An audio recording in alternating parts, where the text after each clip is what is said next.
Federal Chief Information Officer Claire Martorana and the Federal CIO Council are working on a new IT modernization strategy for the entire government.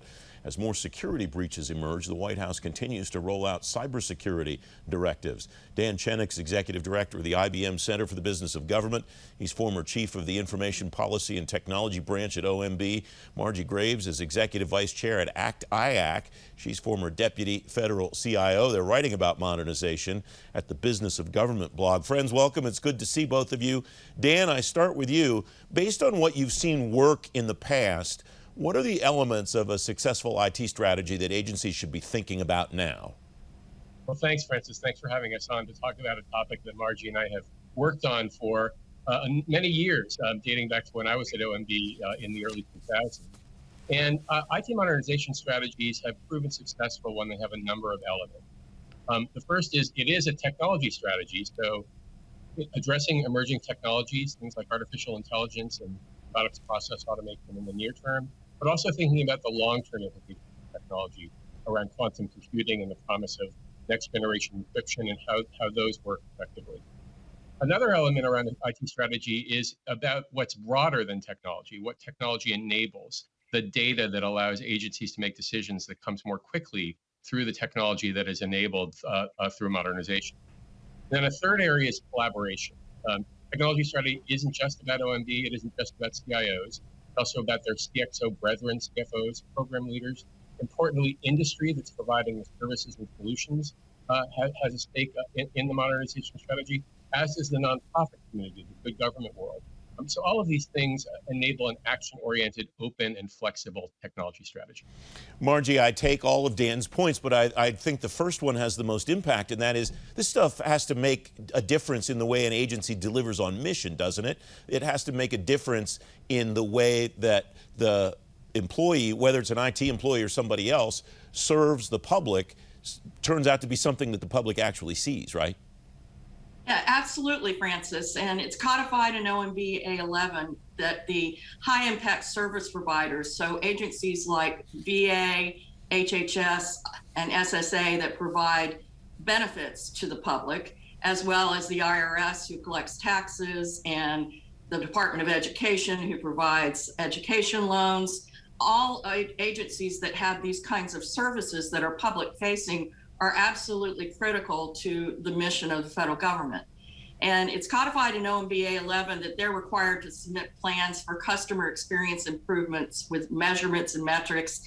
Agencies employ methodologies like co-creation and customer journey mapping, where technologists and customers sit side by side and design the visual experience together.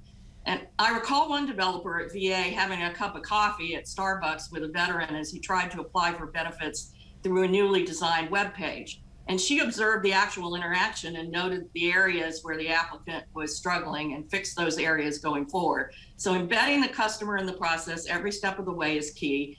And DevSecOps also uses this approach for software development, where a collaboration team consists of tech, security, customer, and operations, so that everyone's on the same page. And finally, you need to measure the customer satisfaction. The surveys at the end of the transaction are key for continuous improvement. So you see those when you interact with your bank, you know, a little survey pops up and says, how was your experience? These are the same kinds of things that we're pursuing in the federal government.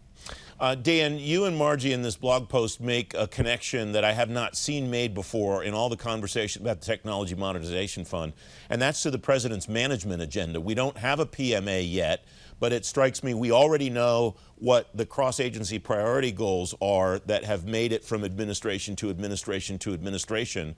Does it make sense to pay attention to those CAP goals when we're thinking about particular projects or when we're thinking about an overarching modernization strategy across government? Right. Well, your question really gets to the impact of the Technology Modernization Fund and modernization strategies for broader agency goals. And the management agenda is really the representation of a strategy of an administration where technology can be a key driver and a key enabler. And that strategy needs to engender public confidence in the way that Margie described, around involving the citizen and the customer of government. It also needs to be thought of as an enterprise. It's really all about how technology enables this broader management framework that will be embodied in the PMA when it is released, and how that incorporates these cross-agency goals that came across multiple administrations to provide services and enable budget reforms to really drive real change. Margie, the current federal CIO, Claire Martorana, has said that she wants to see projects with big impact when agencies submit for the Technology Modernization Fund. What drives that? What magnifies the impact of modernization strategies? Well, Francis, I think the key is looking at end-to-end mission processes that might include multiple agencies where we could apply a shared service or a common platform that would make all boats rise with the tide. So all of the systems that are involved in that end-to-end business process would actually be uplifted.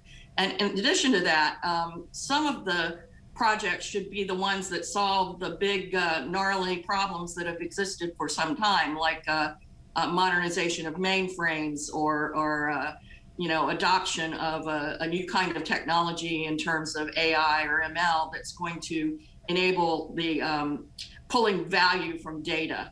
So if you look at those kinds of projects that have a cross-government enterprise impact, I think that's what she's referring to. Margie Graves, Dan Chenok, great blog post. Thanks very much for joining me. I appreciate your time today. Thank you.